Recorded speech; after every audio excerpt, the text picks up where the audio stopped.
Hoy nos vamos a sumergir en una de las crónicas más sombrías y a la vez más poderosas que existen. Es el relato de cómo una civilización entera llega a su fin, contado en primera persona por su último general. Es, en definitiva, la crónica del fin de la nación nefita. El texto va directo al grano, sin rodeos. Desde el primer momento nos deja claro que lo que vamos a presenciar no es una simple derrota militar. No, esto es algo mucho más profundo, es el exterminio de todo un pueblo. Y bueno, para que todos estemos en la misma página, ¿quiénes son los actores principales aquí? Por un lado están los nefitas, una civilización que, como vemos, ya está al borde del abismo. Y frente a ellos, los lamanitas, el ejército que se convertirá en el instrumento de su fin. Muy bien, entremos en materia. Todo arranca con una cita en un lugar clave, Cumorah. Pero ojo, no es un encuentro casual, es una concentración formal acordada para librar la batalla final. Y aquí pasa algo realmente fascinante. Mormón, el general nefita, sabe perfectamente que ya no hay escapatoria, así que hace algo increíble. Le pide formalmente a los lamanitas que le permitan a su pueblo reunirse para un último enfrentamiento. No es un acto de desafío, es casi como un acto de aceptación de lo inevitable. Y no solo reúne a sus soldados, no, reúne a toda la nación, hombres, mujeres, niños, ancianos.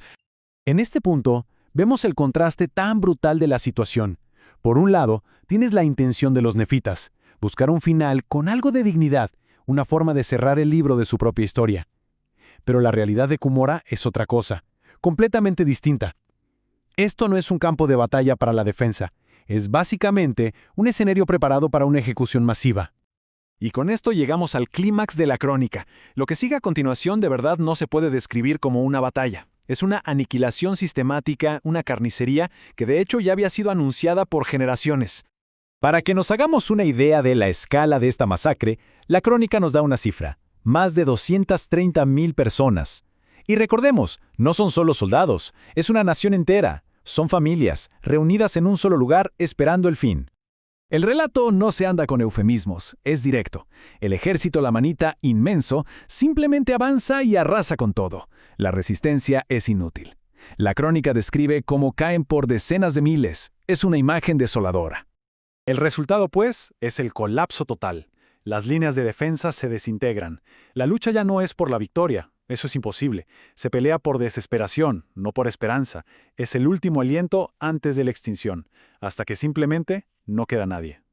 Pero, y aquí la historia da un giro interesante. En medio de toda esta aniquilación, unos pocos logran sobrevivir. Y como vamos a ver, su supervivencia no parece ser una coincidencia. Son los testigos, los que están destinados a contar esta misma historia. Fíjense en esto. Cada sobreviviente clave parece tener un destino muy claro. Mormón, el general, queda herido pero vivo. ¿Con qué propósito? Escribir esta crónica final que estamos analizando. Su hijo, Moroni, sobrevive para preservar ese registro. Y aunque unos pocos más escapan hacia el sur, lo hacen perdiendo su identidad, su nación, todo.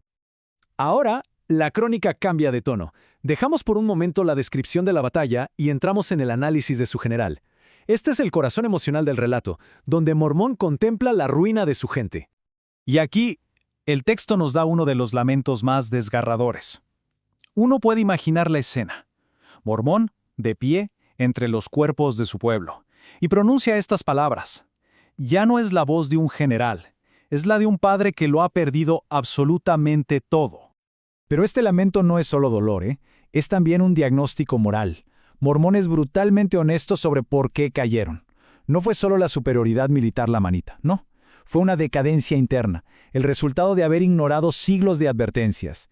Y la humillación final, la imagen que lo sella todo, sus cuerpos abandonados, sin la dignidad de una sepultura. Y ese diagnóstico nos lleva directamente a la advertencia final de la historia, a la razón por la que este registro fue preservado. La destrucción física fue solo el resultado, la consecuencia visible de una causa mucho más profunda, una causa espiritual. La fuente traza una línea muy clara, una especie de cadena de causa y efecto. Todo empieza con el orgullo y la maldad del pueblo. Como consecuencia directa, el Espíritu de Dios se retira de entre ellos. Sin esa guía y protección, quedan completamente vulnerables. Y el paso final, según el texto, se vuelve casi inevitable: la aniquilación. Sabiendo que su propio fin está cerca, Mormón le encomienda a su hijo Moroni la misión más importante de todas, terminar el registro. Le pide que añada sus propias palabras, que lo esconda, que se asegure de que este testimonio sobreviva para que la lección de su pueblo no se pierda en el tiempo. Y así termina la crónica, dejándonos con esta pregunta. Una pregunta inquietante que resuena mucho más allá de la historia antigua. El registro sugiere que la destrucción no es un simple azar militar, sino una consecuencia espiritual. Y uno se queda pensando, ¿es este el destino inevitable de cualquier sociedad que pierde su ancla moral y espiritual? La pregunta, sin duda, queda en el aire.